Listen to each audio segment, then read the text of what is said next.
안녕하세요. RBCTV 한국공인중개사 방송국 10월 26일 방송을 시작하겠습니다. 오늘은 문화의 달 네 번째 주로 한글의 우수성과 말의 에너지, 말의 힘, 말이 우리에게 얼마나 큰 영향을 주는지 에너지에 대해서 알아보는 시간을 3부 순서의 특별 순서를 갖게 되겠고요. 오늘은 또 특별히 우리 한국공인중개사 방송국의 자문 변호사님이시기도 하고 네, 유명하신 변호사님을 모셔놓고 우리 함께 귀한 말씀, 요즘에 가장 회자되고 있는 문제가 된 청탁 금지법, 김영란법에 대해서 말씀을 듣는 시간 가겠습니다. 우리 변호사님 잠깐 인사하겠습니다. 변호사님 반갑습니다. 예, 안녕하세요. 네. 예, 장달령 변호사입니다. 예, 이렇게 좋은 자리 초대해 주셔서 예, 감사드립니다. 네, 우리 변호사님은요. 프로필을 제가 잠깐 소개를 하면 그 법무법인 유한 에이펙스 파트너 변호사님이시고 대학 스포츠 총장 협의회 자문 변호사 겸 집행위원이세요. 문화체육관광부 규제개혁위원회 위원이시고요. 문화체육관광부 국가대표 보상심사위원회 또 위원이시기도 한 아주 얼굴 뵙기 정말 영광스러운 네, 귀한 분을 모셨습니다. 자부심을 갖고 저희 방송국의 자문위원으로서 고문 변호사님으로서 네, 함께할 수 있어서 오늘 아주 기분이 좋습니다. 든든합니다. 예, 네, 저도 부탁드리겠습니다. 저도 기쁜 마음으로 예, 방송하겠습니다. 썰은 들어가기 전에요. 우리 변호사님 제가 프로필 말씀을 드리긴 했는데 그게 뭐지? 잘 이해를 못하실 수도 있으니까 잠깐 본인 소개 좀 해주시겠어요? 예, 그럴까요? 예, 저는 지금 그 법무법인 에이펙스라고요. 예, 그 로펌의 파트너 변호사로 일하고 있고요. 저희 그 로펌에서는 스포츠 엔터테인먼트, 그리고 뭐 미디어, 지적재산, 그리고 교육 그런 분야에서 예, 활동하고 있습니다.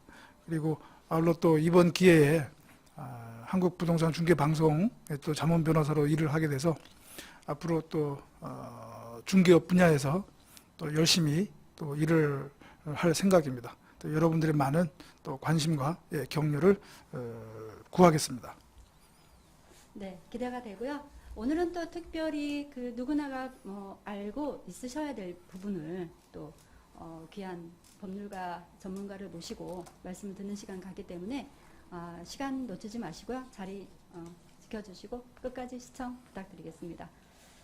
방금 말씀드렸듯이 오늘 문화의 달 네 번째 주로 한글의 우수성과 또 말의 힘의 어떤 그런 영향력을 함께 생각해보는 시간 가질 건데요. 한글의 우수성을 한번 간단하게 그 머리글만 말씀드리겠습니다. 한글은 세계 유일의 계획적으로 또 독창적으로 만들어진 문자가 한글입니다. 그리고 세계 유일하게 문자에 대한 해설집, 매뉴얼이 있고요. 그 해례본이라고, 훈민정음 해례본이라고 있고요. 그리고 모음에는 아주 높은 철학이 담겨 있고 그런 그 철학의 의미를 담고 있는 것이 바로 한글입니다. 우리 한글은 또 기본 자음, 기역, 니은, 미음, 시옷, 이용 이것은 사람의 발성기관을 본떠 만들었다고 합니다. 세상의 모든 소리, 언어를 글로 표현할 수가 있고요. 24개의 모음, 자음으로 스마트폰의 사용에 최적화가 되어 있고 그래서 우리나라가 이렇게 인터넷이 스마트폰이 훨씬 더 개발하고 또 유용하게 많은 어린아이까지 활용할 수 있는 그 장점이지 않았나 싶어요. 타자치기가 정말 간편하고요. 문맹률이 낮고 초등학생들의 문자 습득력이 최고 수준이랍니다. 세계. 중국 같은 경우는 그 한문이잖아요.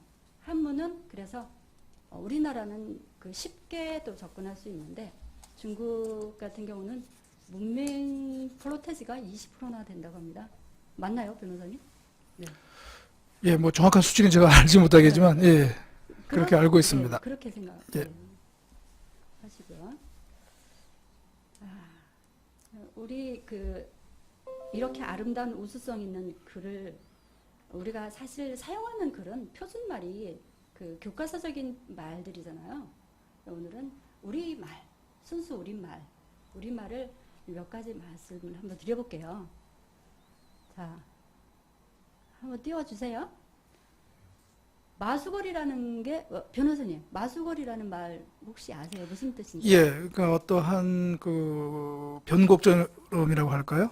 뭔가 그 이루기 했을 때 그 단계를 넘어설 경우에 예, 그 한계를 마수거리라고 그렇게 알고 있거든요. 예, 아, 너무 어렵게 말씀하셨네요. 그랬나요? 그러니까 물건 파는 사람들한테 첫 번째로 파는 게 마수거리래요. 아, 그래요? 저도 사실은 그 개업공인중개사로 처음에 그 오픈했을 때 예, 그런 인사를 많이 받았어요. 예, 마수거리 했느냐고 그때 들었던 것 같아요. 아, 그래. 그때. 예. 아, 이 말이 그런 뜻이었어요. 하늘이 순수 우리말로 뭔지 아세요? 하늘이? 네, 하늘. 하늘이. 아, 죄송합니다, 제가. 하늘이 저도 오늘 알았어요. 예. 마루랍니다. 마루. 마루. 네. 이 다니는 마루 그거 말씀하시는 건가요? 마루. 마루. 네, 네. 그러니까 마루를 다르게 해석하시면 안 돼요. 마루 자체가 하늘이란 의미래요. 아, 그래요. 순수 우리말. 미리 좀 힌트를 주셨으면 제가 사전에 좀 공부를 하고 왔을 텐데. 아, 그 제가 안 드렸나요? 자료에 없나요? 예. 아, 있나요? 아, 또 제가 그럼 큰 잘못을 했네요. 자, 그러면 강이 우리말로 무슨 말인지 아세요? 가람 아닙니까? 네? 가람. 가람. 예. 네, 참 탁월한 탁월한데 그 뭐라 그러죠? 그 시험 볼 때 컨닝. 예. 컨닝 실력이 참 좋습니다. 네. 이 말이 정말 바다라는 말도 네, 힌트를 우리 대표님이 자리를 하지 않으셔서 대표님 얼굴이 안 나올 것 같은데 음성이 워낙 크시니까 바다의 우리말이 아라입니다. 아라. 네, 쳐주시는 거죠, 감독님 지금 계속. 네. 저기 이로 하시면 안 돼요. 그 댓글 말고 메인에 댓글은 잘 안 보이는데.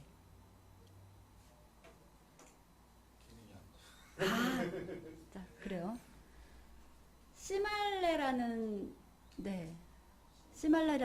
그 말이 무슨 뜻인지 아세요? 시말레? 시밀레 아닌가요? 시밀레. 예. 영원한 친구로 이렇게 나와 있네요. 영원한 친구. 예. 이 말 오늘 사랑하기로 했어요, 오늘부터. 아, 이게 보니까 정말 너무 예뻐요. 지금까지 알지 못했던 네. 우리 그 아름다운 전혀 들어보지 말들이 많이 있네요. 사용하지도 않았고. 예. 네. 그래서 우리 말이 이렇게 아름답고 순수한 우리 말 많이 활용을 해야 될 것 같아요. 일상생활에서. 금성이 우리나라 말로 샛별. 샛별. 예. 네.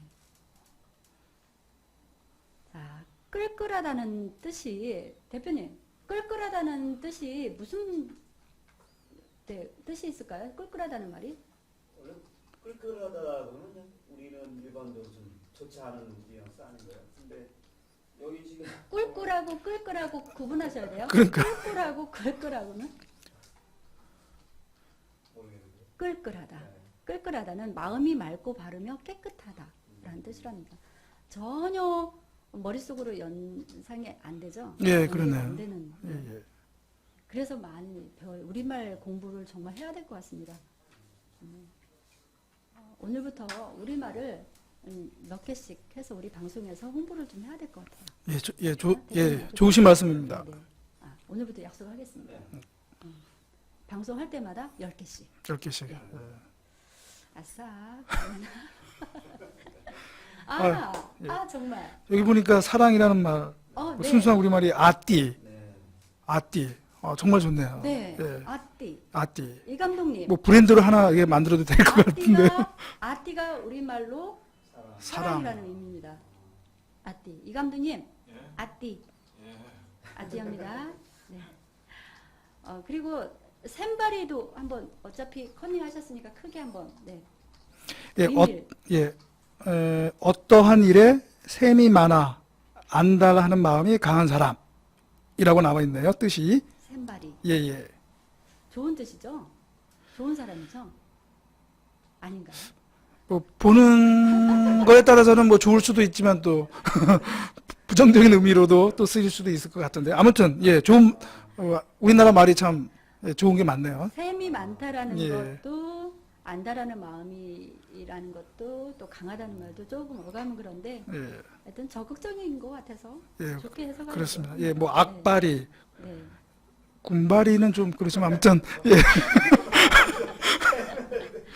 손살에 이런 건 알겠어요. 손살이 치다 뭐 이런 거. 예. 알겠고. 네, 그래서 오늘은 여기까지 우리말 9가지를 한번 살펴봤습니다. 약속한 대로 다음 주부터 우리말 10개씩 말씀을 드리겠습니다. 기대하십시오. 그러면 마음을 좀 풀었으니까 일부 진행을 하겠습니다. 광고한 대로 청탁 금지법으로 해서 예. 김영란법이 많이 회자가 되고 지금 사회 여러 가지 이슈가 돼 있어서 또 짚고 넘어가지 않을 수가 없어요. 얼마 전에 사실 몇 주 전에 잠깐 터치를 하긴 했는데 예. 깊이 있게 하지를 않아서 예. 오늘 또 법률 전문가님 모시고 듣는 시간을 갖겠습니다. 일단 우리 그 변호사님께서 주신 자료를 토대로 해서 이제 질문하고 보내주시는 순서로 가겠습니다. 우리 먼저 바로 들어갈까요? 예. 네, 바로 들어갈까요? 이렇게 청탁 금지법이 발생하게 된 이유가 뭘까요? 왜 생겼을까요? 그 이제 공직 사회의 어떤 뭐 부패, 뭐 부정비리 그런 문제가 과거부터 쭉 있어 왔지 않습니까? 네. 그런데 이제 그러한 문제들을 이제 법적으로 규율하기 위해서 뭐 형법이라든가 공직자 윤리법에 많은 그 금지 조항 또는 뭐 처벌 조항이 있었거든요. 그런데 그러한 어떤 공직 사회의 부정 비리 문제가 끊이질 않고 그 발생하고 있지 않습니까? 더군다나 최근에 그 어떤 그 조사 결과에 따르면 국민권익위원회가 2015년도 부패 인식도 조사를 했는데 공무원이 스스로 공직사회가 부패하다라고 인식하는 그 수치가 정도가 3.4%인데 그에 반해서 국민이 공직사회가 문제가 있다라고 느끼는 그 수치는 57.8%거든요. 상당히 괴리가 큰 거죠.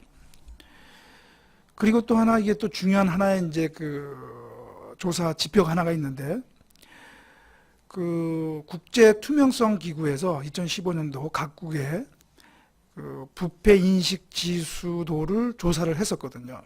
그런데 우리나라가 100점 만점에 56점, 순위로 따지면 168개국 중에 37위를 했거든요. 근데 OECD 회원국으로만 봤을 때는 34개국 중에 27위. 그러니까 어떻게 보면 맨 뒤 후순위잖아요. 그런데 문제는 우리나라의 어떤 뭐 이런 경제력이라든가 뭐 국제사회 이상에 비춰 봤을 때 너무 이 맨 밑에 있는 그런 수치란 말이죠. 그만큼 우리나라의 어떤 부패, 공직사회의 어떤 그런 부패 문제가 이게 좀 위험수에 있지 않은가. 그것이 어떻게 보면 국제사회 평가이기도 하고 우리나라 자체 내의 어떤 그 인식 수준이란 말이죠. 근데 그 아까 제가 잠깐 말씀드렸다시피 그런 어떤 법적인 규제가 있음에도 불구하고 이러한 문제가 이 근본적으로 해결되지 않는 이유는 바로 우리 사회의 공직 사회의 어떤 이런 청탁 문화, 접대 문화가 원인이 아니지 않는가라는 공감대가 이제 있었던 거죠. 그래서 몇 년 전부터 이러한 문제를 근본적으로 해결하기 위한 어떤 입법이 이제 고민이 됐던 거고 국민권익위원회 위원장이신 김영란 변호사, 지금은 이제 변호사 이제 자격 갖고 계신데요.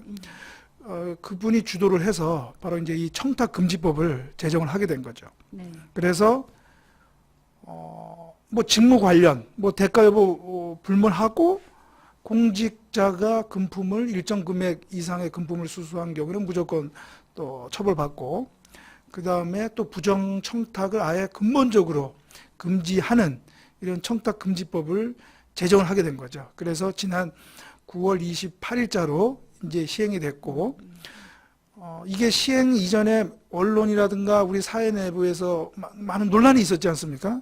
이제 그만큼 이 청탁금지법이 이 규정하는 그 이 의미, 내용들이 과거에 우리나라의 어떤 접대 문화, 청탁 문화에 큰 어떤 그 방향을, 영향을 미친다는 또 그 어떤 반증이 되겠죠.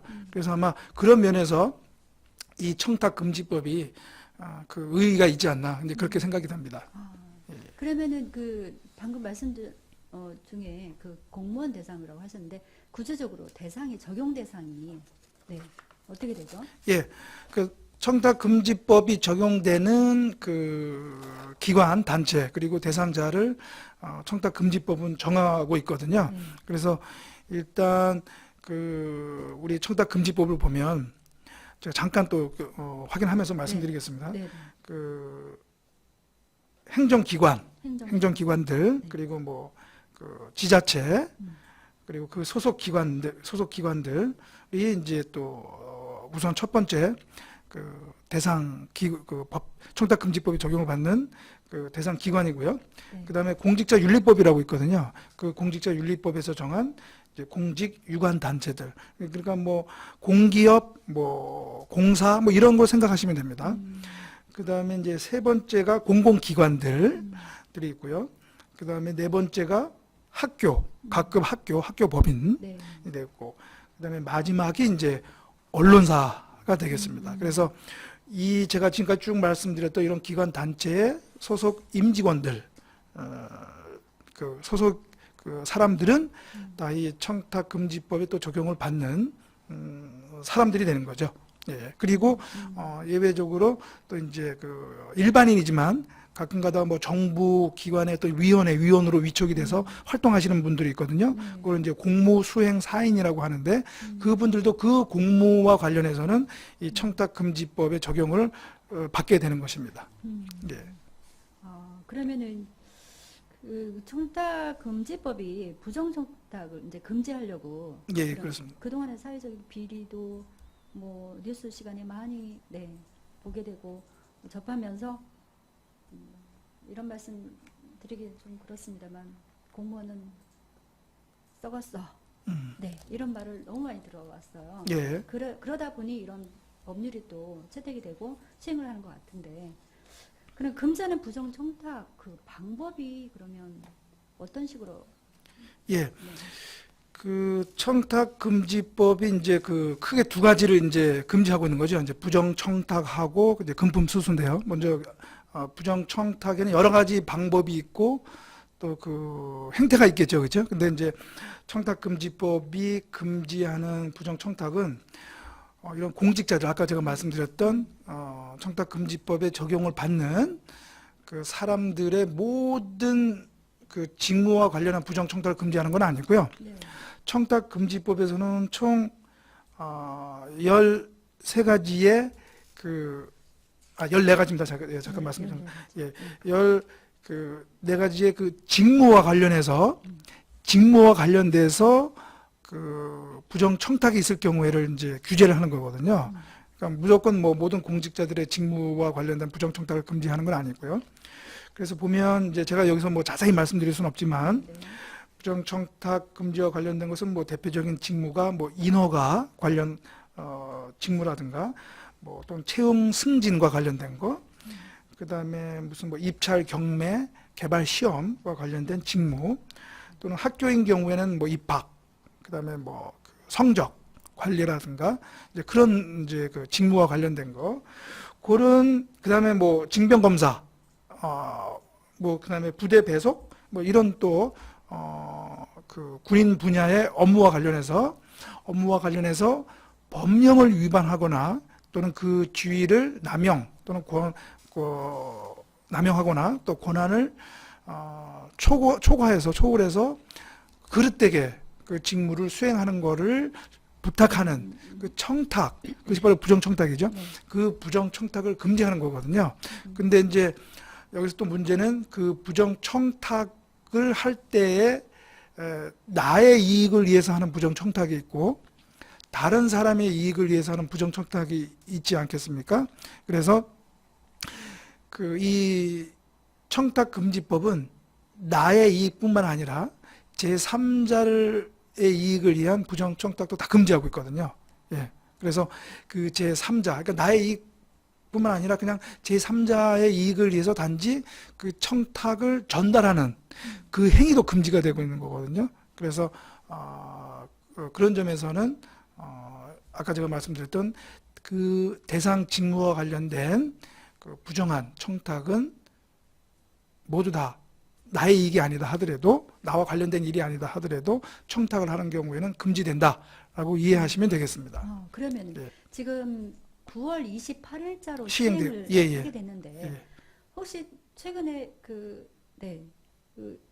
김영란법에 접촉이 돼서 또 문제가 되는 예, 사례들이 많이 있죠? 예, 지금 가끔 뭐 언론에 보면은 이제 첫 케이스로 어떻게 뭐 해프닝 같은데 대학에서 네. 한 학생이 교수에게 캔커피를 줬는데 그거 관련해서 이게 청탁금지법 위반으로 신고가 되기도 하고 캔커피요. 캔커피요. 예. 근데 그러니까 기준을 아까 잘못- 이따가 이제 말씀드리겠지만 이제 그거는 이제 금품 수수와 관련된 건데 이따 말씀드렸지만 그 금지되는 경우에는 금품 수수가 금지되는 경우에는 금액이 뭐 10,000원 이하여도 몇천 원이어도 금지 위반이 될 수가 있거든요.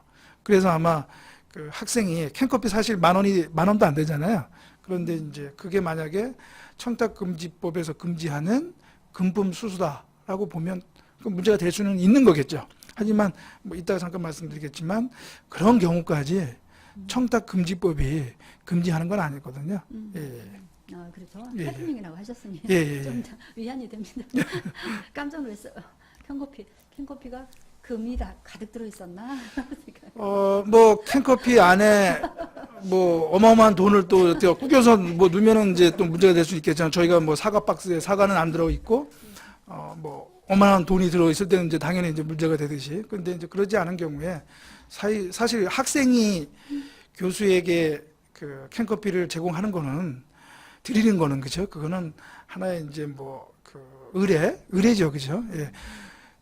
사실 이 시행되기 전에 언론에서는 이거 너무 이 청탁금지법이 이거 너무 지나친 거 아니냐 하고 막 이렇게 언론에서 그런 보도된 내용도 있지 않습니까? 근데 사실 정확히 청탁금지법을 보면 그렇게까지 무지막지한 법은 아니거든요. 그러니까 또 예외적으로 허용되는 경우를 또 들고 있거든요. 그래서 이 청탁금지법이 아주 이게 지나치게 어떤 인간 간의 어떤 기본적인 관계까지 이게 파탄낼 정도로 그런 무지막지한 법은 아니다라고 이렇게 이해를 하시면 되겠습니다. 인간의 관계를 파탄은 될지 안 될지 그것까지는 이제 관계에 따라서 다를 것 같은데 한 가지 이제 덮어놓고 그냥 전체적으로 생각을 하면 유통 과정, 특히 음식업이나 접대 문화에 있는데 그런 업계 종사하시는 분들에게는 타격이 굉장히 클 것 같습니다.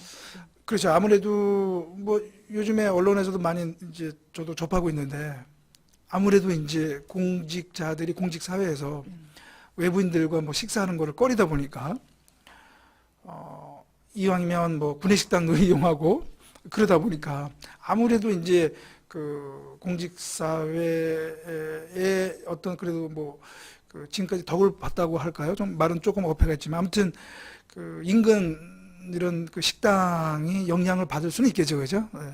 하지만 이제 이 청탁금지법의 입법 취지가 지금 우리나라의 이런 공직 사회의 이러한 직무 수행과 관련된 문제들을 그냥 놔둬서는 우리 한국 사회가 더 발전할 수 없다라는 기본적인 어떤 인식에서 출발한 거기 때문에 처음에는 다소 그런 어떤 그 부작용으로 좀 피해를 입는 분이 있다 하더라도 어떻게 보면 저희가 이제 감수를 해야 될 부분이 아닐까. 그러니까 제가 보기에는 뭐 이게 어느 정도 좀 이게 조정기를 거치고 나면 또 그런 분들도 좀 덜 영향을 받을 수 있는 지 않을까 또 그런 생각도 듭니다. 예. 누군가의 그 불행이 누군가에게 또 행복이 될 수도 있고 또 누군가의 행복은 누군가의 또 불행이 될 수도 있는 그런 또 생각이 드는데 방금 말씀하신 그 말씀 중에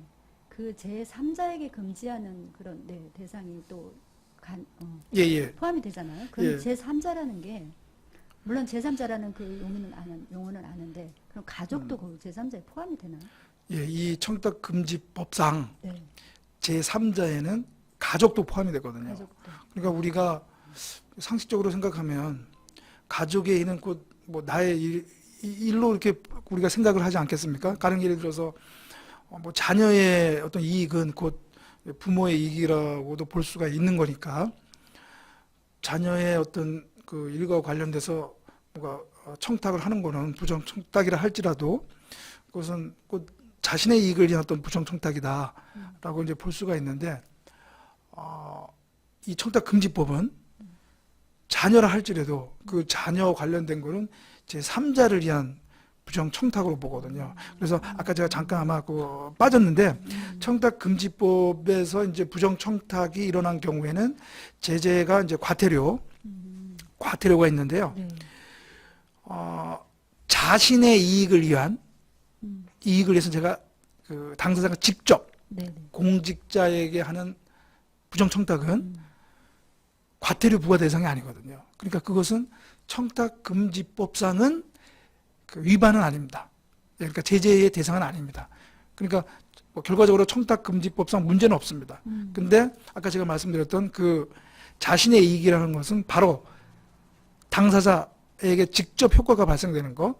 그러니까 자녀라 할지라도 그건 제3자가 되기 때문에 그 어떤 자녀의 이익을 위해서 어떤 부정청탁을 한 경우에는 그거는 나를 위한 부정청탁이 아니라 제3자를 위한 부정청탁이기 때문에 청탁금지법상 과태료 부과 대상이 되는 거죠. 예. 좀 가족 간에도 그렇습니다. 네. 예. 가족을 너무 또 아끼고 가족이라는 관계 때문에 할 수도 있는 그렇죠. 어떻게 보면 약간 좀 사실은 할 수 있는데 아무튼 저도 조금은 좀 아쉽지만 청탁금지법 내용 규정상은 그렇게 됩니다. 가족이라 할지라도. 법하고 관계가 되는 건 아닌데 최근에 또 이대 또 문제가 또 있었죠. 예, 그렇죠. 그 예, 관계가 이데. 없는가요? 근데 이제 그거는 네. 이 법이 이제 9월 28일 날 시행돼서 지금 이제 언론에서 나오는 그 최모 씨의 그 딸의 이대 입학이라든가 학사 관리에 있어서의 어떤 그런 문제는 그 이전의 일이기 때문에 9월 28일 이전에 이제 그 케이스이기 때문에 이제 요 청탁금지법이 만약에 이제 그 언론에서 나오는 의혹이 사실이라 하더라도 그거는 이 법이 시행되기 이전의 케이스이기 때문에 이제 청탁금지법이 적용되는 건 아니죠. 예, 예.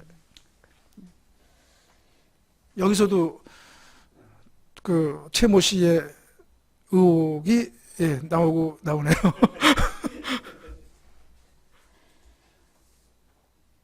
그 도대체 그러면 금지하는 그 범위, 그 얼마를 해야 문제가 되는 건지, 과태료가 부과되고 대상 어느 정도의 그 규제 그 범위가 어떻게 되는 거죠? 그거는 지금 이제 금품 수수를 말씀하시는 거죠? 네네. 예, 금품 수수. 그래서 이 아까 제가 말씀드렸던 청탁금지법이 금지하고 있는 큰 두 가지 의무 중에 이제 하나가 아까 제가 말씀드렸던 부정청탁 그리고 이제 금품 수수거든요. 근데 어떻게 보면 이 위법의 정도하고 그다음에 그 문제에 어떤 사회적 영향을 미쳐봤을 때에는 이 부정청탁보다는 금품 수수의 문제가 더 심각하죠.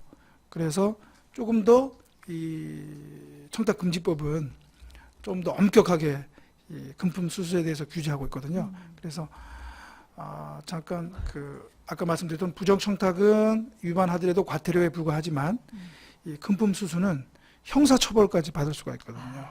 예, 그래서 그 점에서 또 저거 이 사안이 중대하고요. 그래서 이 청탁금지법은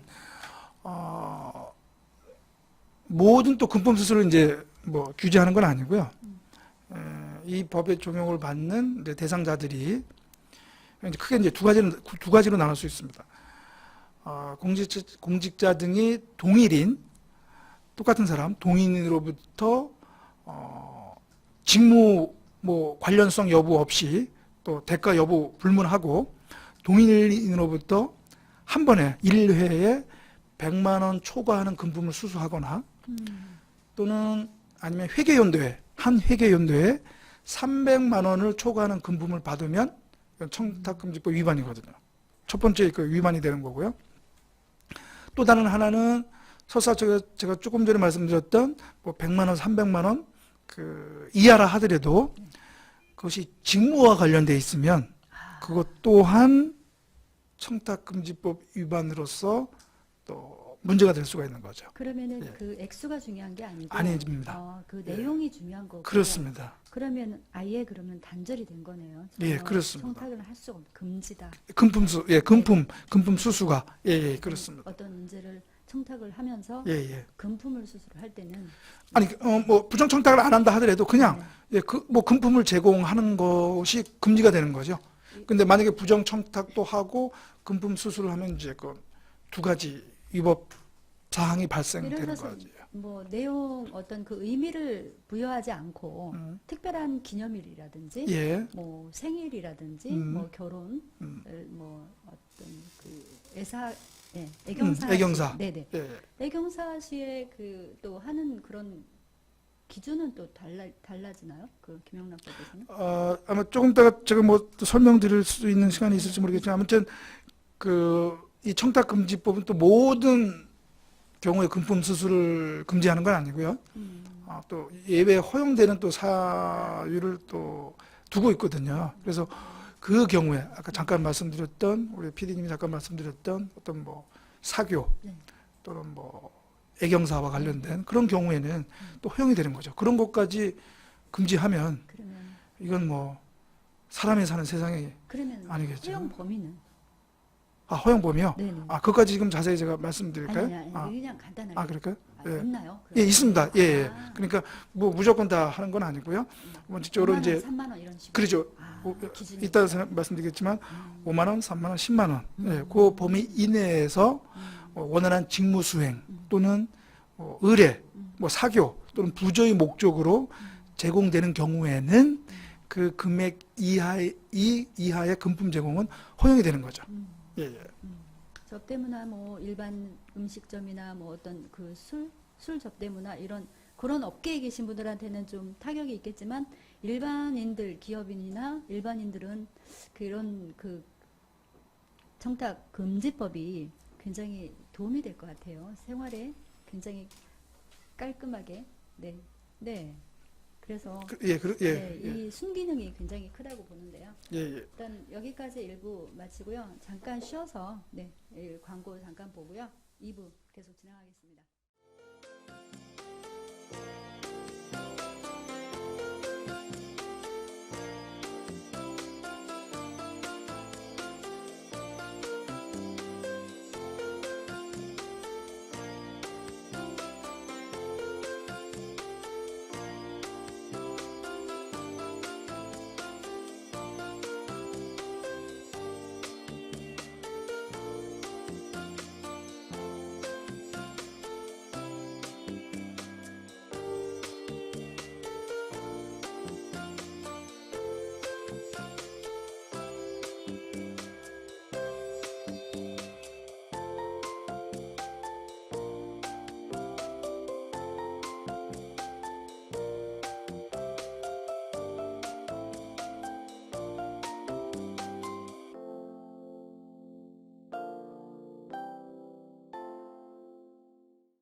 몸 좀 릴렉스하게 예, 했습니다. 예.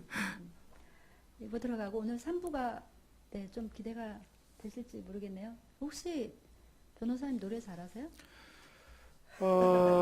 뭐 잘한다는 얘기는 들었습니다. 아 정말요? 예, 예. 오늘 노래 그 할 걸 그랬나 보네. 고등학교 다닐 때에도 음. 제가 이제 춘천에 있는 고등학교를 다녔는데 거기서 뭐 그 노래 경연대회에서 입상한 적도 오. 있습니다. 기억나는데. 진짜입니다. 이 제목이 뭐예요? 이제 그때 조용필 노래였거든요. 여행을 떠나요. 그거 어려운데 그거. 그러면은 이 스튜디오에서 부르면 여기 그 주변에서 다 박수 치러 오려나요? 다 그랬어요. 모일 것 같은데. 근데 저는 이제 그냥은 못 하고요. 아. 반주 그 배경음악이 있어야 되는데. 그 가능합니다. 근데 일단 3부 순서에 혹시 아유, 시간 되면 해볼까요? 글쎄요. 뭐 오늘 제가 성대 목 맞추기 상태가 위해서. 좀 그렇게들 말씀하시더라고요. 그러니까 안 들어보면 알 수가 없어요. 입상을 하셨는지 뭐 대상을 받으셨는지. 다음에 기회 제가 들려줄 기회에 있으면 제가 네, 한번 여행을 떠나요. 예. 와 그렇구나. 제가 생긴 거와 다르게 감성적입니다. 제가 아, 노래도 좋아하고 네. 예, 또 노래 듣기도 좋아하고 시도 좋아하시고. 뭐 그렇게 좋아한 건 아니지만 뭐 좋아합니다. 그러면은 뭐 악기도 다룰 줄 아세요? 아니야 악기 악기 하나 배우세요. 어떤 거 뭐든지. 뭐든지요. 아니면 뭐죠? 그 트럼펫 같은 거? 트럼펫이요? 네, 그럼 괜찮잖아요. 어울리실 것 같아요. 그래요? 그쵸? 네. 어, 색소폰이나 저는 개인적으로는 이 드럼을 한번 해보고 싶은데. 드럼은 근데 이 드럼은 이거 하려면 그죠? 그 시설 네, 있고, 거기에 있어서 예, 해야 가지고 되고. 다니면서 배우기는 하기는 그렇죠. 악기가 근데 좀- 저는 이제 드럼 보면 드럼 하는 게 보면 이게 참 이 스트레스도 풀리고 한번 땀을 또 흘리고 그래서 할 수 있는데 아직 제 집이 그렇게 큰 평수가 아니어서 따로 뭐 드럼을 들여놓고 할 공간을 마련하기 어려워서 우리 변호사님 말씀을 들어보니까 평소에 이 변호사님으로 그 일을 하시면서 그 막 스트레스 해소를 하셔야 되는 그 뭔가 분출구가 있어야 되는데 잘 아시겠지만 쌓였을 것 그렇죠. 변호사는 직업이 음, 분쟁을 그러니까 전제로 하고 대상으로 하고 그걸 그로 일로 먹고 사는 직업이잖아요. 그러니까 그 스트레스가 어떻게 보면 적진 않죠. 예. 그러니까 더구나 또 뭐 소송에서 원하는 결과가 안 나왔을 때는 또 그 스트레스는 적지가 않죠. 예. 그러니까 이 변호사라는 직업이 이렇게 다른 사람들이 보기에는 좀 뭐 이렇게 뭐 좋게 보일 수는 있어도 정작 이 변호사들이 생각하는 거는 상당히 좀 힘든 직업 중에 하나가 아닐까. 존중받을 만큼 대가를 지불하는 거죠. 세상에 근데 공짜는 뭐, 없다는 그렇죠. 원리라고. 근데 요즘에는 뭐 다 모든 분야가 그렇듯이 또 다 경쟁이 치열하니까 이 변호사 법률 시장도 쉽지는 않거든요. 예, 그래서 뭐 이제 로스쿨로 이제 하기 때문에 매년 또 이제 수천 명의 또 새로운 변호사분들이 또 이제 쏟아져 들어오고 하니까 좀 쉽지는 않죠. 이 부동산 중개임 시장도 쉽지는 않지 않나요? 쉽지 않은 사람끼리 모였네요. 그러나요? 근데 변호사님은 쉽지 않은 분 아닌 것 같아요. 너무나 해피하게 일을 하실 것 같고 벌써 얼굴에서 광채가 나는데요. 그런가요? 변호사님 얼굴뿐만 아니라 머리에서도 광채가 나는 것 같은데. 저절로 네. 예. 네, 많이 그러니까 이왕이면 뭐 저는 가늘고 길게 살자는 주의거든요. 그래서 좀 건강하게 오래오래 살자라는 그 마인드입니다. 예, 그래서 제가 보기에는 뭐 그래서 제가 개인적으로 가장 뭔가 어려움에 처하거나 또 고민거리가 있을 때 생각하는 그 어떤 말이 격언이 하나가 있거든요. 그 고민거리가 일주일 후 또는 한 달 후 또는 1년 후에도 똑같이 이 고민거리가 되는지를 생각하는 거거든요. 해결할 수 있는 있는 것인지. 예, 그래서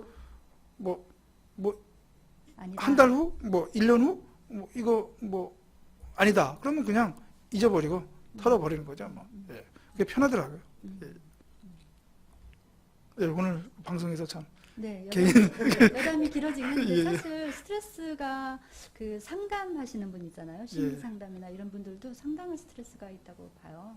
그 수명이 단축되는 분들, 쉽게 이제 그 수명이 단축되는 분들이 그런 스트레스 지수가 높은 분들이 아무래도 오늘 이제 3부 순서하고 연관이 되겠지만 네, 그래서 우리 스스로 감정 조절 능력이 있으신 우리 변호사님처럼 스스로 마인드 컨트롤 하시는 거는 상당히 본인의 건강 관리를 위해서는 필요한 것 같아요.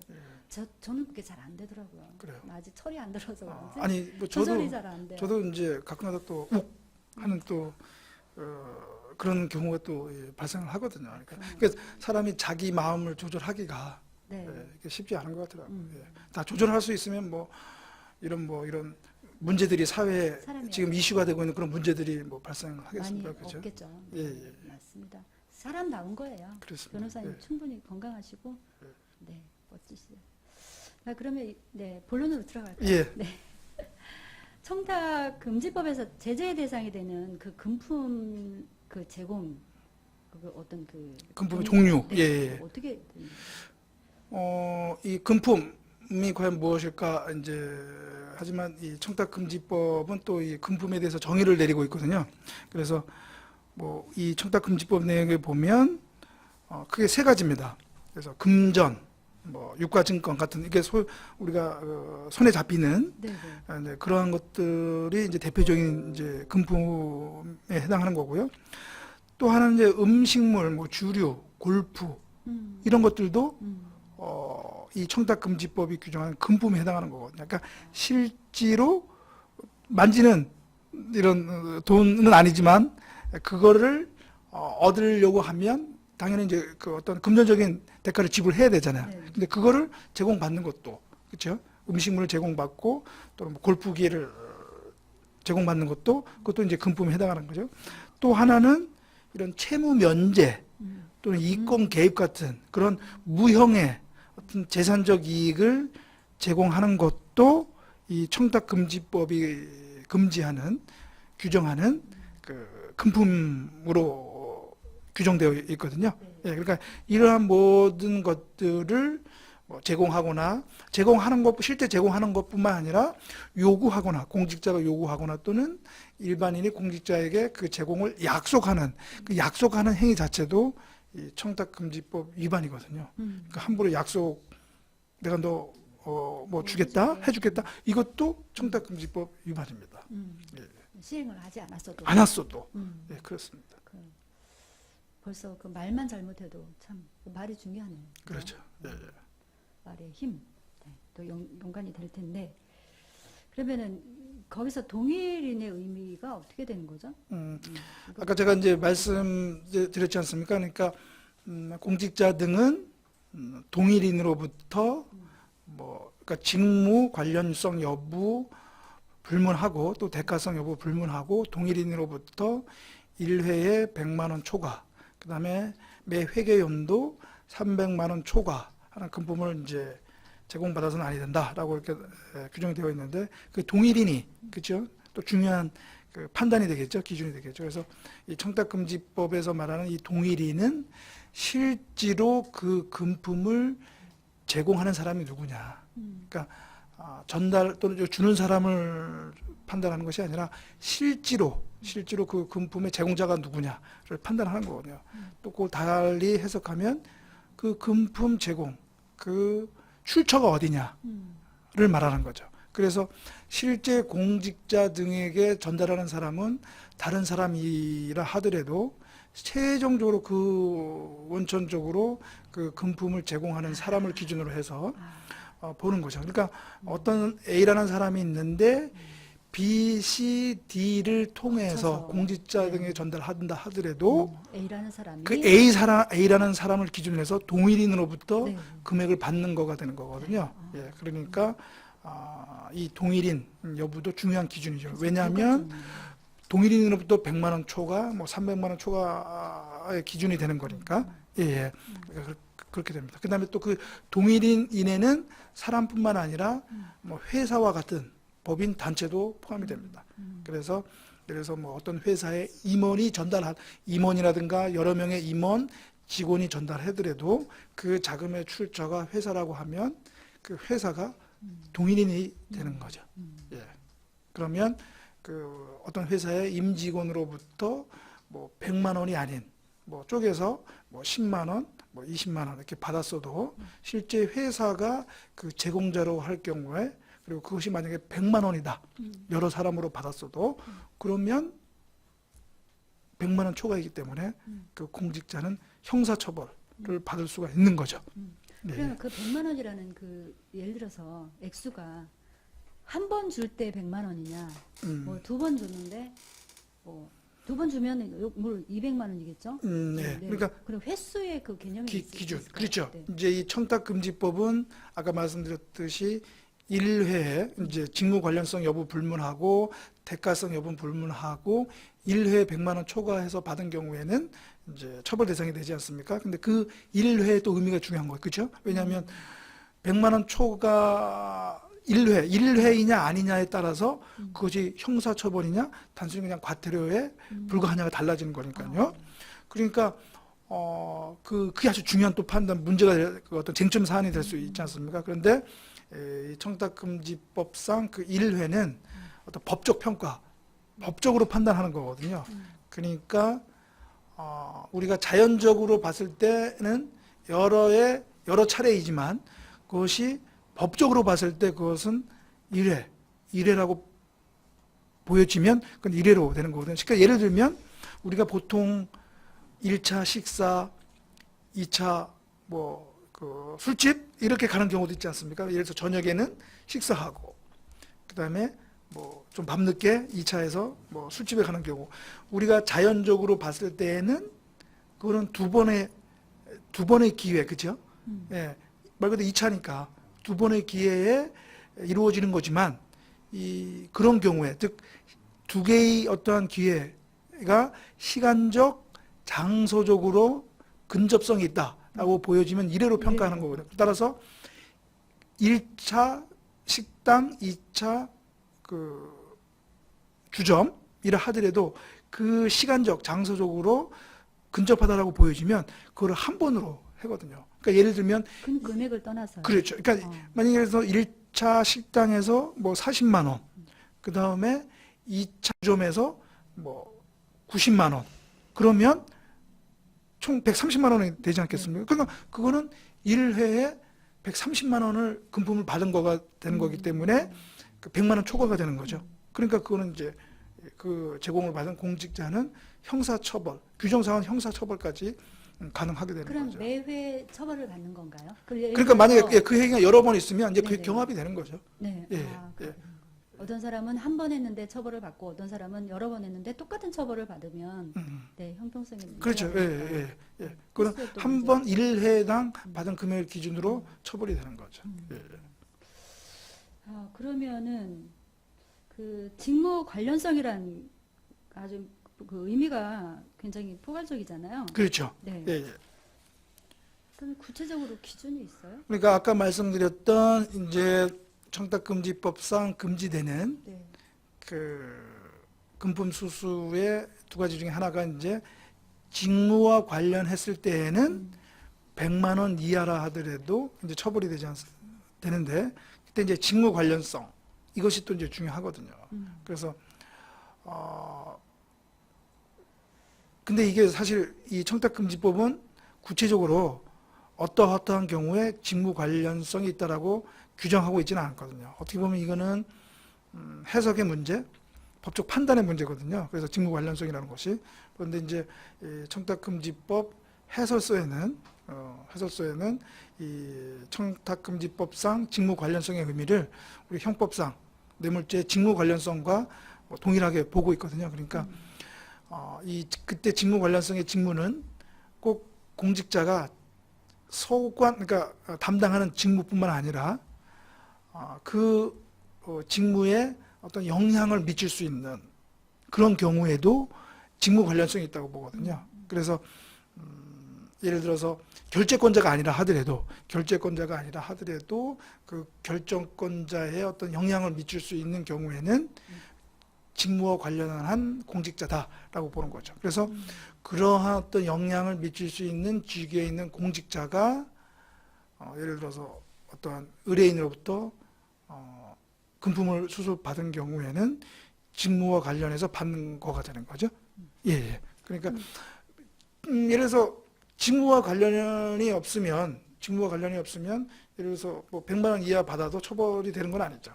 예. 그러니까 그 직무 관련성이 있느냐 없느냐가 아주 중요한 또 쟁점이 되겠죠. 실제 사건에 있어서는. 법 예. 이름처럼 청탁을 받았느냐, 네, 예. 청탁 이유로 그 사실 공직자분들이 참 머리가 아픈 부분이 그거잖아요. 그렇죠? 그렇죠. 청탁을 받고 안 해줄 수도 없고 그렇죠. 해줄 수도 없고 해줄 수도 없고. 해줬는데 또 안 될 수도 있고 될 수도 있고 그 이상한 그 사슬처럼 네, 연결이 돼서 참 사실 불편한 네, 위치에 있는 분들이 공직자이기도 사실 한 것 같아요. 그렇죠. 네. 그래서 어떻게 보면 그래서 청탁금지법이 어떻게 보면 공직자에게 좋은 또 그런 부정청탁과 금품 순수에 대한 그걸 방어할 수 있는 또 기회를 주는 네, 거거든요. 뭔가를 뭐냐면 벗어주는 그런 기능이 또 있죠. 예, 청탁금지법에서는 그런 부정청탁이라 금품 수수의 어떤 그 제공 약속을 받을 경우에는 반드시 의무적으로 거절의 의사표시를 명확히 밝히도록 되어 있거든요. 예, 명확히 밝히도록 되어 있거든요. 그리고 그렇게 최초 부정청탁에 대해서 그러한 거절의 의사를 표시를 밝혔음에도 불구하고 동일한 또 부정청탁을 받으면 그때는 반드시 서면으로 그 소속 기관의 장에게 신고하도록 되어 있거든요. 만약에 신고를 하지 않으면 그건 또 제재의 대상, 과태료의 부과 대상이 되는 거거든요. 그러니까 어떻게 보면 공직자 입장에서는 그러한 부정청탁이나 금품수수의 어떤 약속을 받을 때 거절할 수 있는 명분이 생기는 거죠. 야, 이 청탁금지법에서는 이거는 이렇게 거절의 의사표시를 하도록 되어 있고 또 소속 기관의 장에게 신고하도록 되어 있고 이거 안 하면 내가 다칠 수 있다. 그러니까 명확한 그 반대, 거절할 수 있는 명분이 있는 거죠. 근데 사실 이런 그 청탁법이 금지법이 잘 시행이 될 것 같습니까?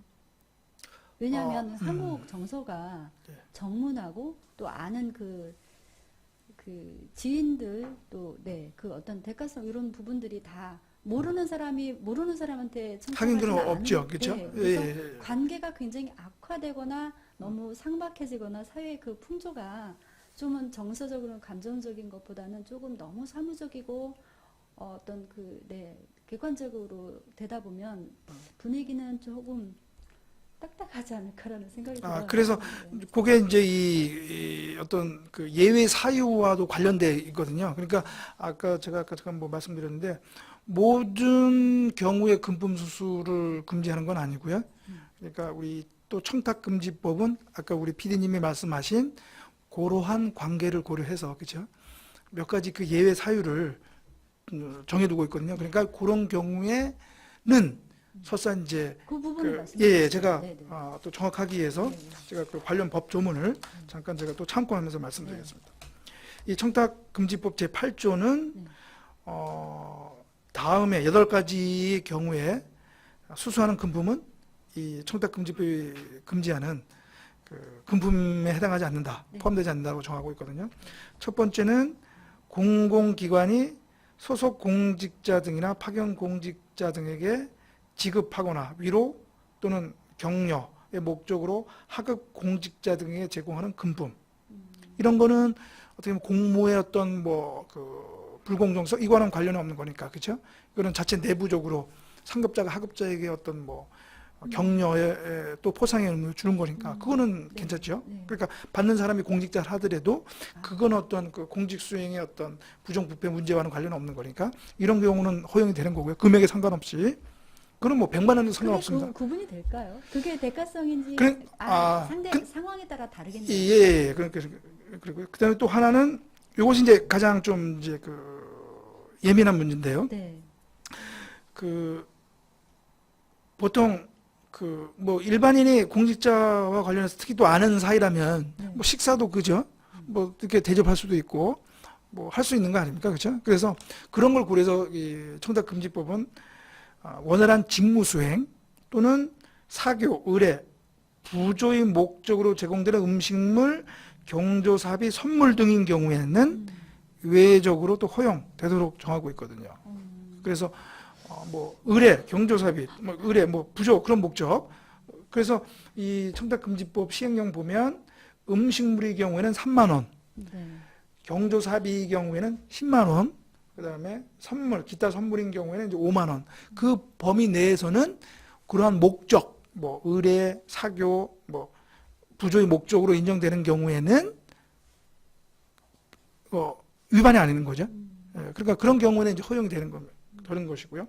세 번째는 그 공직자가 사적 거래에 의해서 받는 금품 이런 거는 또 허용이 되는 거예요. 쉽게 말하면 공직자가 일상생활에 있어서 일반인하고 뭐 이런 거래 계약을 할 수가 있지 않습니까? 네. 그러니까 이런 게 없으면은 공직자들은 어떠한 뭐 계약도 못 사, 돈도 빌려줘도 못 받는 꼴이 되는 거죠. 그러니까 그런 예를 들어서 그런 어떤 정상적인 정당한 사적 거래에 의해서 받는 그런 금품은 당연히 허용이 되는 거고요. 그다음에 네 번째는 공직자 친족이 주는 물건, 그죠 금품 네. 그런 것까지 금지할 수는 없잖아요, 그죠? 예. 그래서 우리 민법상 친족의 범위 내에서는 뭐 그 금품 제공 그것은 공직사의 어떤 뭐 부정 비리와는 큰 관련성이 없는 거니까. 뭐 예를 들어서 뭐 아들 딸이 아버지한테 공직자인 아버지한테 뭐 선물 줄 수도 있는 거고, 그죠? 예, 그렇게 되는 거죠. 예, 이 조항이 없으면 그 아들 딸 공직자를 둔 아들 딸은 그 공직자 부모에게 차라리 공직자 선물도 아닌 뭐- 게, 네, 예, 줄 수 없는 그런 그러니까 이런 경우도 정해져 있고요. 네. 그다음에 예를 들어 공직자들도 이런 뭐 동창회라든가 뭐 상조회라든가 뭐 동호회 이런 거 참여할 수 있지 않습니까? 그래서 그러한 어떤 그 소속 단체에서 뭐 제공하는 그런 금품들 그런 거는 또 허용이 되는 거고요. 그다음에 공직자하고 특별히 어떤 지속적이고 장기적인 친분 관계를 맺고 있는 자가 질병, 재난 등으로 어려운 처지에 있는 공직자에게 제공하는 물품, 그거는 또 허용이 되는 거죠. 그런 것까지 금지하기는 또 무리한 거죠. 이렇게 아까 우리 PD님 네. 말씀하신 것처럼 상박하게 되는 거고, 그런 경우도 허용이 되는 거고. 그 다음에 공직자 등의 직무와 관련된 공식적인 행사가 있는 경우에 이런 주최자가 참석자에게 통상적인 범위에서 일률적으로 제공하는 금품도 허용이 되는 거거든요. 이러한 뭐 어떤 그 직무와 관련된 공식적인 오픈된 행사에서 일률적으로 다 참석자에게 주는 선물 같은 거 그거는 허용이 되는 거죠. 그 다음에 불특정 다수인에게 배포하기 위한 기념품, 홍보용품 이런 거를 추첨을 통해서 주는 경우에 그 추첨을 통해서 공직자가 받았는데 그런 것까지 금지할 수는 없는 거죠. 처벌할 수는 없는 거고. 그러니까 그런 경우도 당연히 허용이 되는 거고요. 이제 마지막 8번째가 조금 좀 애매한 건데요. 우리 청탁금지법은 그 밖에 다른 법령, 기준 또는 사회상규에 따라 허용되는 금품은 허용이 된다고 그랬거든요. 그러니까 여기서 이제 중요한 게 사회상규. 과연 어느 정도까지, 어느 경우에 주는 것이 사회상규에 해당하느냐, 안 하느냐. 그게 또 이제 네. 민감한 문제가 있을 수 있는데 결국은 이것도 해석의 문제다. 네. 또 그래서 결국은 이것이 구체적으로 실제적으로 사건이 됐을 경우에는 이제 법원이 최종적으로 판단을 해줘야 되겠죠. 그래서 변호사님이 더 바빠지시는 거 아닌가요? 이제? 만약에 이제 어떤 뭐 이런 청탁금지법 위반으로 네. 재판을 당하게 되는 의뢰인이 있으면 그 우리 변호사 업계 쪽에서는 그래도 하나의 새로운 법률 시장이 생긴 거니까 또 그 일거리가 하나 생기는 거죠. 그래서 좋은 측면도 있고 또 개인적으로는 요즘에 이 청탁금지법과 관련해서 이런 교육 강의 의뢰를 많이 받거든요. 그래서 내일도 또 뭐 그 스포츠 단체, 프로 스포츠 단체 또 구단 임직원을 대상으로 또 교육이 예정돼 있거든요. 내일 오전에 또 하나의 또 새로운 일거리가 또 이제 발생되는 것도 있죠. 예. 그래서 아무튼 이 청탁금지법이 우리 변호사 업계에는 하나의 이제 긍정적인 또 그 효과를 줬다라고 보는 거죠. 네. 예. 하나의 법이 생기면 그 법으로 인한 또 시장이 생기는 거니까. 예. 그런 점에서 변호사님 말씀을 듣다 보니까 굉장히 그 김영란법이 디테일한 부분들이 있어서 일반인들이 딱 그 사실 해당이 되는 분들이 이제 물론 민감하게 다 알게 되고 일단 뭐 그 어떤 그 다 표시가 다 예표가 다 있겠지만 그러면은 한마디로 정리를 딱 해서 김영란법은 어떤 사람에게 어떻게 적용할 때 처벌이 되니까 기준 아주 간단하게 정리를 좀 해주시죠. 그러니까 어떻게 보면 한마디로 네. 보면 딱 상식적으로 판단했을 때 네. 이것은 부당하다, 음. 부정하다라고는 청탁 받지 말고 그 다음에 내가 정당하게 받아서는 안 될 금품을 받지 말아라 라고 하는 것이 이 청탁금지법의 어떻게 보면 그 기본 취지죠. 그러니까 거기에 맞춰서 우리 공직자 이 법에 적용을 받는 기관 단체의 구성원들은 그렇게 어떻게 보면 상식적으로 뭐 판단하면 되는 거죠. 보수적으로 판단을 해서. 그래서 그것이 애매하다라고 할 때는 뭐 그 소속 기관의 담당자에게 뭐 질의하거나 아니면 국민권익, 이게 이제 그 청탁금지법의 소관부처인 국민권익위원회에 질의해서 이거 받아도 되겠습니까? 그리고 해서 그 회신을 받아서 하면 되지 않을까 싶거든요. 예, 그러니까 아무튼 좀 가능한 보수적으로 판단이 필요하다라고 생각이 듭니다. 예. 이 김영란법은 사실 순수한 그 서민들, 일반 서민들에게 쉽게 말해서 빼곡고 어떤 힘없는 그분들이 그 부정한 관계로 인해서 가진 자들이 그 어떤 권력 있는 분들의 희생양이 되지 않는 그렇죠. 서로. 그러니까 이거 맞습니다. 그러니까 이 청탁금지법이는 이제 공직자 등에 이제 의무를, 그러니까 어떤 금지 의무를 부과하고 있지 않습니까? 그러니까 그것으로 인해서 혜택을 받는 사람이 생기는 거예요. 혜택을 받는다기보다는 원래 응당 받아야 할 어떠한 그 권익이 그러한 부정 청탁이나 금품 수수로 인해서 기회를 상실하는 상실하는 그런 기회가, 그러니까 그런 부정한 케이스가 발생하지 않도록 하는 거죠.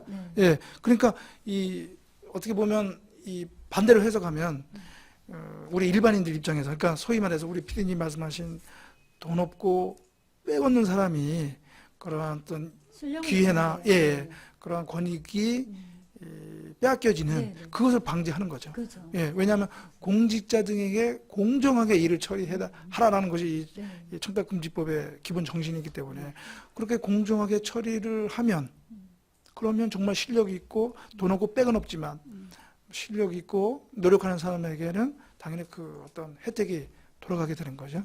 그런 점에서는 정말 청탁금지법이 일반인들에게 도움이 되는 일반인들의 편에서는 법이다.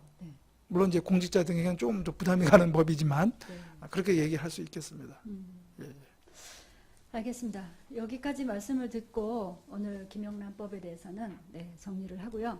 어떤 우리나라가 굉장히 청렴한 나라가 될 것 같아서 참 벌써 김영란이라는 분이 존경스럽다는 생각이 듭니다. 마지막으로 잠깐 뭐 한 말씀 드리면 이제 정부에서는 가급적 김영란법으로 하지 말고 청탁금지법으로 해달라 하는 거거든요. 왜냐하면 이제 김영란법 하니까 몇 주 전만 해도 제가 그 김영란법으로 한번 방송한 적이 있었는데 청탁금지법으로 약칭이 이제 부르셔서. 청탁금지법이거든요. 그래서 왜냐하면 이제 그 김영란 그분도 부담이 된다라고 김영란법 하니까 그렇게 또 말씀을 하셨고 그래서 제가 청탁금지법으로 하는 것이 좋을 것 같습니다. 이렇게 뭐 말씀 가능하면 하지 말라 그러는데 김영란 이라는 분처럼 훌륭한 분들이 자꾸 나라에서 큰 일을 하시는 분들이 많아지셔서 우리나라가 더 좋은 살기 좋은 나라가 됐으면 좋겠습니다. 하여튼 말씀 감사하고요. 여기서 2부 순서 마치고 우리 변호사님께 너무 수고하셨는데 박수 한번 쳐드렸으면 좋겠어요. 감사합니다. 네. 3부 순서 가야 되니까 잠깐 쉬시고요. 3부 진행하겠습니다. 3부는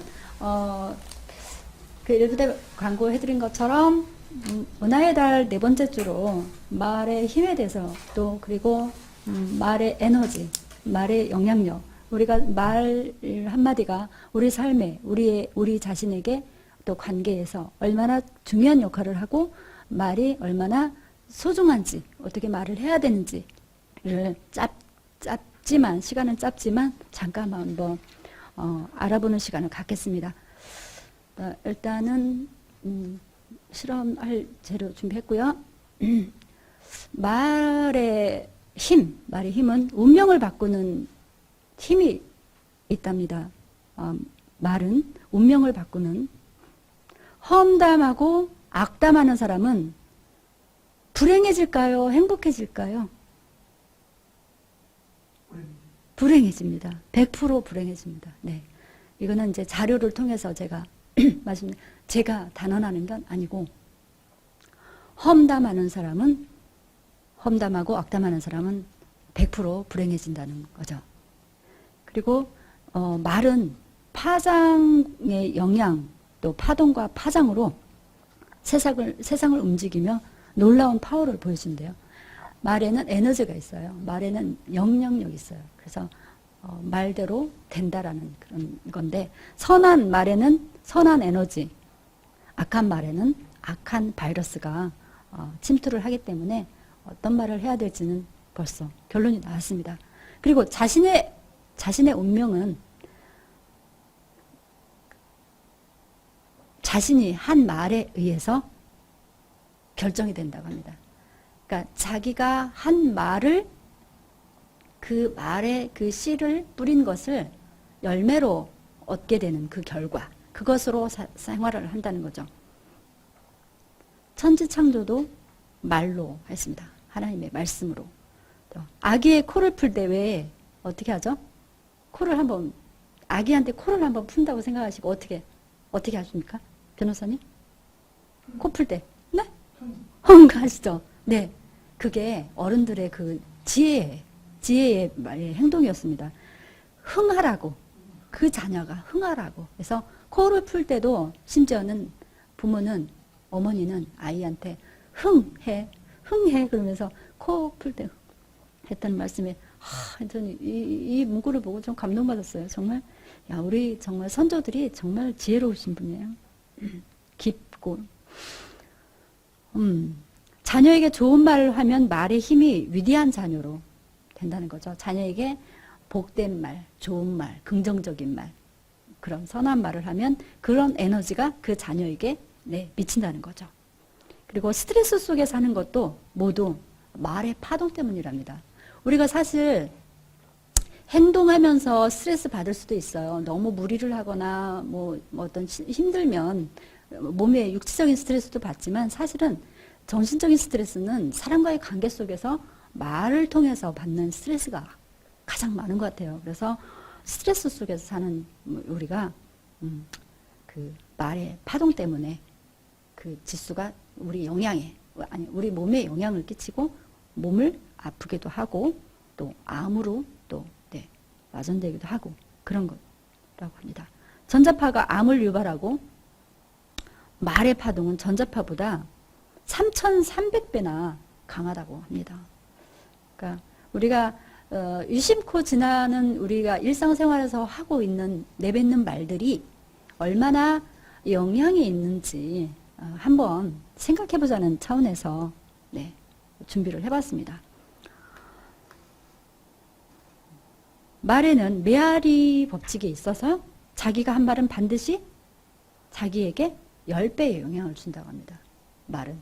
그러니까 말이 생명력이 있다는 거죠. 말은 생명력이 있어서 그 어떤 말을 하느냐에 따라서 좋은 영향력을 받는다는 건데, 수돗물에 약수물 하고 말하면 어떻게 되는지 아세요? 변호사님? 네, 우리 대표님 앉으시고요. 네. 약수물로 변하지 않을까요? 네? 약수물로 변하지 않을까요? 약수물 하면 수돗물을 덜어 약수물 하면 약수물이 되는 거죠. 네, 약수물이 된다. 믿습니까? 네, 믿습니다. 네, 맞습니다. 네, 이거는 우리 말의 힘에 영향력 때문에 이렇게 연구 결과를 그 말이 영향력이 있다는 것을 결론적으로 말씀드린 거고요.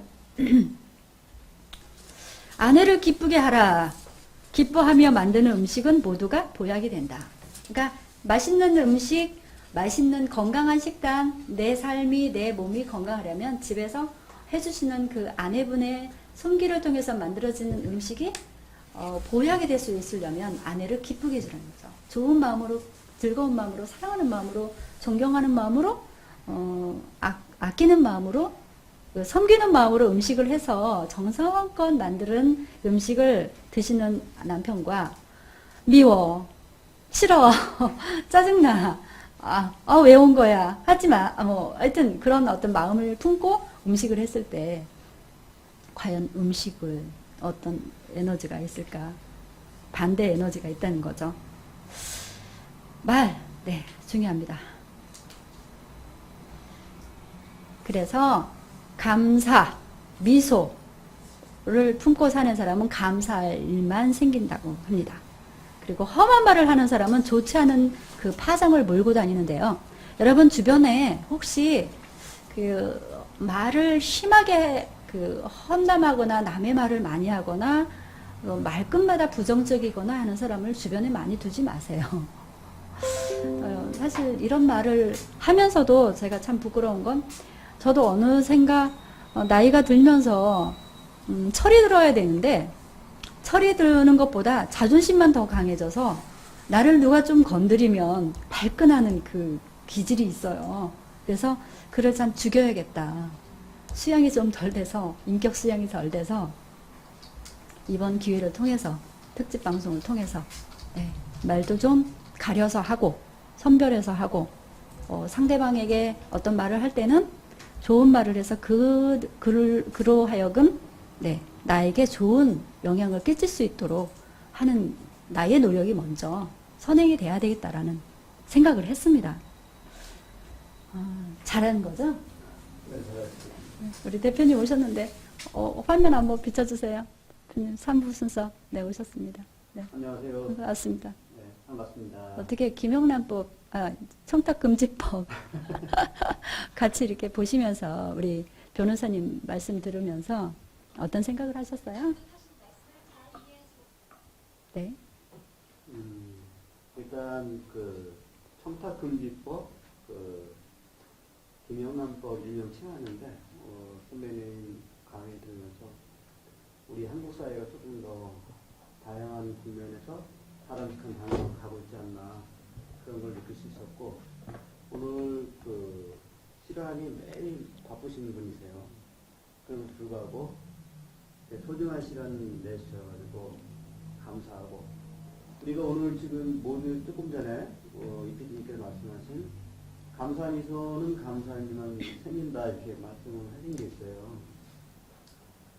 그 후배라고 해서 이제 샘플마트에 찾아와서 방송국 하나 만들었다 같이 한번 도와주시다 하고 이렇게 말씀을 드리고 했는데 물론 그 좋은 의미에서 이제 말씀도 해주시고 또 후배를 사랑하는 마음을 해준 것 같은데 어렵습니다. 이게 사람과 사람 관계에서 뭐 하나 관계를 맺었다 해도 자기 자신의 시간을 내려가시는 게 어려움에 불구하고 관계의 글을 지켜주시는 걸 고맙고 저는 그 우리 청탁금지법 이거하고는 우리 관계없는 사회상규에 준하는 우리 인간관계 법이 들어가죠, 변호사님. 그렇죠. 네.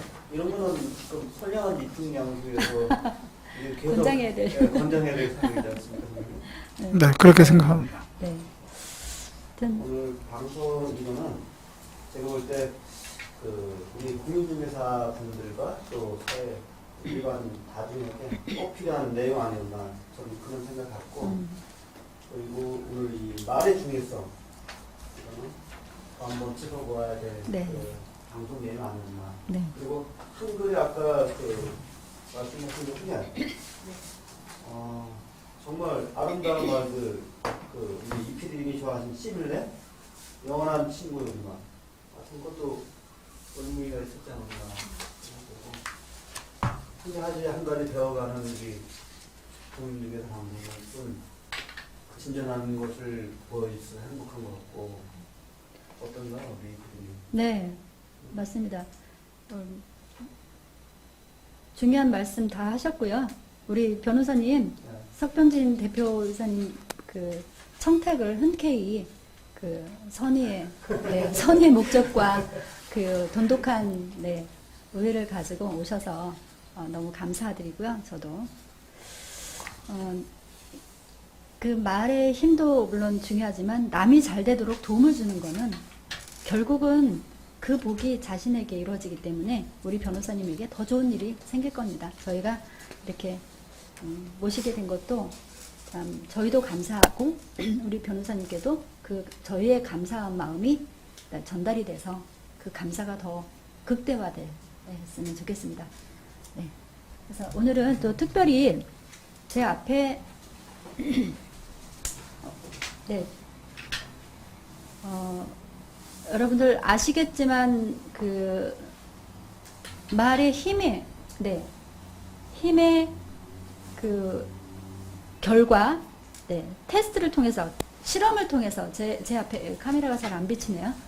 제가 들겠습니다. 네. 이 감자가 있습니다. 이 감자가 네, 양쪽에 이렇게 있어요. 이렇게 양쪽에 감자가 있고요.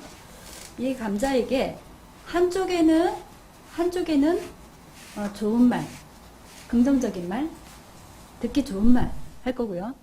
한쪽에는 듣기 싫은 말, 저주하는 말, 나쁜 말을 할 거예요. 그랬을 때 지금 날짜를 이렇게 써놨는데요.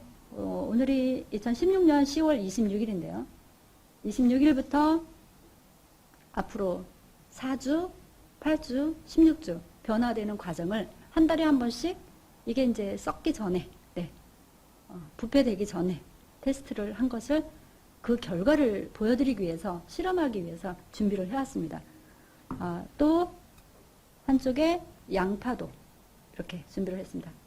양파도 역시 한쪽에는 좋은 말, 또 한쪽에는 나쁜 말을 해서 이 양파들이 좋은 말을 들은 양파와 또 나쁜 말을 들은 양파의 그 결과가 어떻게 변형이 되는지 과정을 우리 시청자분들에게 같이 관찰하고자 이렇게 준비를 해왔습니다. 자, 그래서 제 옆에 지금 오른쪽에는 멋진 우리 변호사님 계시고요. 또 왼쪽에는 우리 우리 방송국의 대표이사님, 석병진 대표이사님 계신데 우리 두 분께 제가 이걸 종이를 4장을 드릴 거예요. 4장을 드릴 건데 한 장에는 좋은 말, 2장에는 좋은 말, 네, 2장에는 나쁜 말. 그러니까 네, 이렇게 해서 주세요. 이렇게 써서 주세요. 그리고 우리 대표님도 네, 4장을 써서 주시고요. 써서 주시면 제가 그거를 읽어 보고요. 그거를 가지고 네, 우리 양파와 감자에게 붙여 놓겠습니다. 이 글, 말, 이 에너지가 어떤 영향이 되는지 시간은 지금 5분 좀 더 남았기 때문에 지금 상태가 이렇습니다. 양파가요. 지금 뿌리가 약간 좀 붙어있는 상태고요.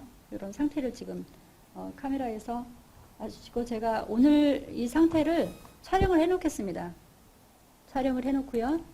변화되는 과정을 네, 역시 보여드리겠습니다. 이거 지금 양파 뿌리가 많은 쪽이 제가 나쁜 말 쪽으로 하겠습니다.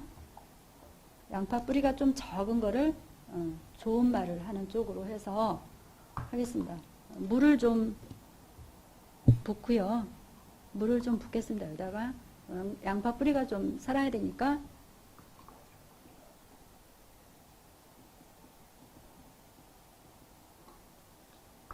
양파 네. 자, 이쪽에 물을 좀 붓고 네. 여기도 역시 카메라가 좀 내렸으면 좋겠는데 네, 조금만 제가 등자 안에 네, 조금만 더 네, 됐습니다. 감사합니다. 자, 물을 테스트하기 위해서 물을 붓고 이렇게 하겠습니다. 역시 감자도 물을 붓고 물이 물 조금 부족하네요.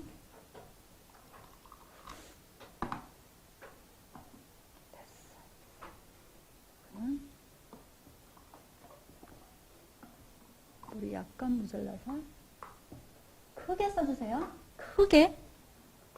시청자분들께서 보실 수 있기 편하게 이거는 물을 좀 더 볼게요.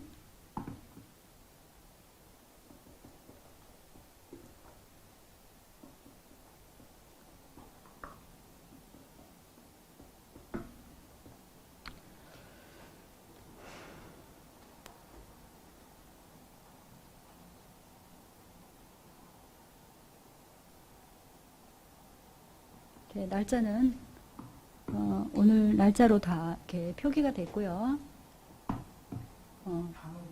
네네네.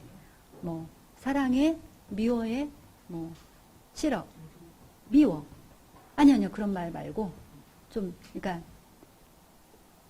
사랑해, 미워해, 뭐 멍청이. 그러니까 들었을 때 이제 확 와닿을 수 있도록 좋은 말, 나쁜 말 구분되는. 완벽하세요. 네. 조금만, 네. 반 컵 정도만 있으면 될 것 같습니다. 반 컵만.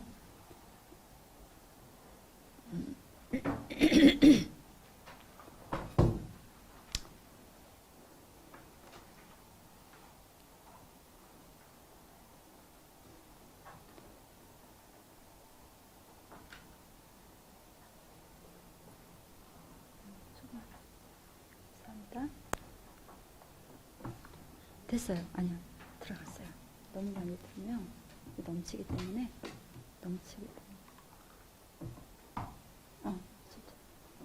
잠깐만요. 조금만. 이렇게 됐어요. 네. 네. 우리 변호사님 단어를 간단하게 쓰셨네요. 몇 개 이렇게 쓰셔도 되는데 좀 더 써주세요. 한 세 개씩. 변호사님, 그래요? 거기다 쓰시면 돼요. 그 밑에다가. 네. 그 밑에다가. 네. 아래 위로 이렇게 가운데 쓰셨으니까 아래 위로 한 글씩. 우리 대표님, 네. 카드를 보겠습니다. 좋은 말, 나쁜 말 카드를 먼저 보겠습니다. 자, 이쪽이 좋은 말을 붙일 카드고요. 네.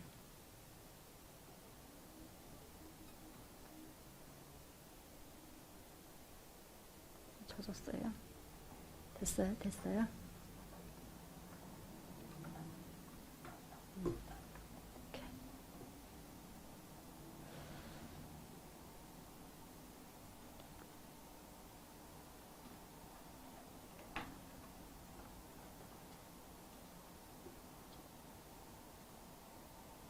되셨어요? 자, 그러면 네, 아니요. 잘했어, 축하해. 네, 좋은데요? 2개 더 있어야 될 것 같아요. 나쁜 말, 네. 그러면 일단은 제가 먼저 읽어드리고 직접 양파에게, 감자에게 말씀을 해주세요. 자, 우리 네, 변호사님은 부족해, 그만해, 네, 딱 하셨네요. 많이 들으셨던 말씀은 아니죠? 아니야, 잘못했어. 네. 아니야, 잘못했어. 이거 좋은 말인가요? 잘못했어. 이거 사과의 의미인가요? 아니면 잘못했어 지적하는 건가요? 지적하는 건가요? 네, 이거는 나쁜 말인데 강도가 좀 약해서 양파나 감자가 정신을 안 차릴 것 같아요. 네, 괜찮아, 잘 될 거야, 잘했어, 축하해, 이 말씀이 있고요. 이거 좋은 말이고요. 네, 이거는 나쁜 말 가지고 계시다가 그대로 네, 양파에게 좋은 말부터 할게요. 우리 대표님이 즐거워요, 멋져요, 대박 이렇게 써주셨어요. 네, 행복해요. 천사 최고. 네. 우리 대표님 평소에 쓰시는 좋은 말들이 여기에 많이 있을 것 같아요. 네. 자, 그러면 이거를 가지고 자, 우리 대표님부터 자, 이 양파에게 이 양파는 지금부터 행복한 양파가 될 겁니다. 행복해라. 네, 예쁘다. 그래. 자, 양파에게 말씀해 주세요. 나오는 하나만. 거죠? 네네. 보여, 그거 들고 말씀해 주세요. 대표님 화면에 비춰주세요. 즐거워요. 멋져요. 대박. 행복해요. 천사. 최고야. 네, 네. 알겠어요. 하나는 감자 줄 거니까 네. 양파에게만 하시면 돼요. 네. 그러면 여기에다가 주세요. 하나. 어떤 거 네. 줄까요? 네. 테이프 있습니다. 우리 대표님이 말씀해 주신 말 카드를, 좋은 말 카드를 제가 왜 그랬죠? 행복한 양파에게 네, 붙여 놓겠습니다. 네. 일단은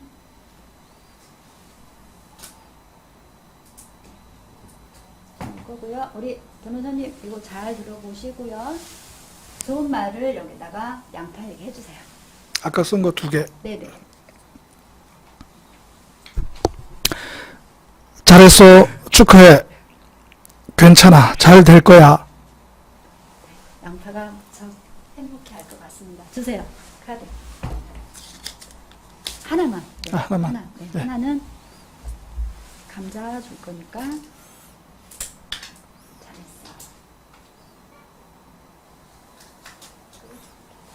자, 이렇게 해서 4주, 8주째 되는 날 이 양파랑 한번 실험 결과를 보겠습니다. 자, 그러면 이 감자에게 하나만 할까요? 시간이 없네. 제가 붙일게요. 자, 감자는 제가 시간상 제가 붙이겠습니다. 그러면 나쁜 말 카드를 불행한 양파에게 하는 시간도 갖겠습니다. 우리 변호사님부터 할까요? 제가 먼저 할까요? 네. 억양도 좀 나쁜 쪽으로 얘기하죠. 그렇죠. 예. 감정을 실어서. 네. 부족해. 그만해. 아니야. 잘못했어. 슬퍼할 것 같습니다. 양파가. 네. 주세요. 하나는 부족하답니다. 자, 부족한.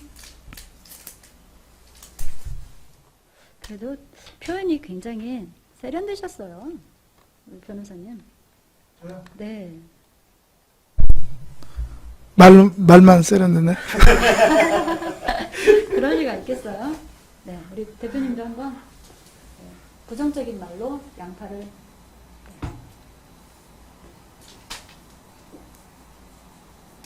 어려워. 안 돼. 굶게. 미안하다. 미안하다면 안 돼요. 네. 양파 헷갈립니다. 어려워는 좀 그러네요. 안 돼. 꿈깨. 이렇게 들어가죠. 양파가 네, 시간이 되었으므로 제가 긍정적인 말과 부정적인 말 두 종류를 낱말 카드를 붙여놓고 지금부터 테스트를 오늘부터 들어가겠습니다. 그리고 감자도 동일하게 긍정적인 말과 부정적인 말을 붙여서 테스트를 하겠습니다. 우리가 이렇게 일상생활에서 사실 이 말 자체는 그렇게 큰 차이가 없어 보이지만 말의 위력은 상당히 큽니다. 그래서 특별히 이런 시간을 갖게 된 것은 문화의 달이기도 하고 또 우리가 일상생활 속에서 사용하는 언어가 얼마나 스스로나 또 타인에게 우리 관계 속에서 중요한지를 다시 한번 생각해 보고자 그런 시간을 갖게 되었습니다.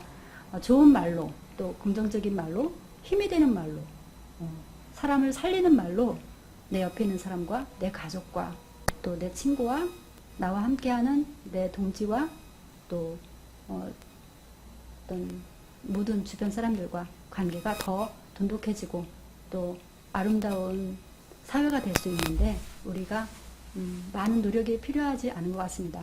새치 혀 우리 입만 잘 말만 잘하면 얼마든지 더 좋은 사회로 만들 수 있다고 봅니다. 자, 여기서 마치고요. 다음 주는 공법 교수님이시고 고상철 교수님께서 잠깐만요. 고상철 교수님께서 소규모 부지 노후주택 리모델링 중개에 대해서 다음 주에 또 귀한 말씀 주시기로 했습니다. 자, 기대해 주시고요.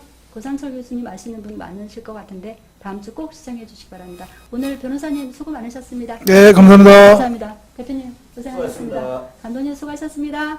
네, 오늘 방송 여기서 마치겠습니다. 감사합니다. 네.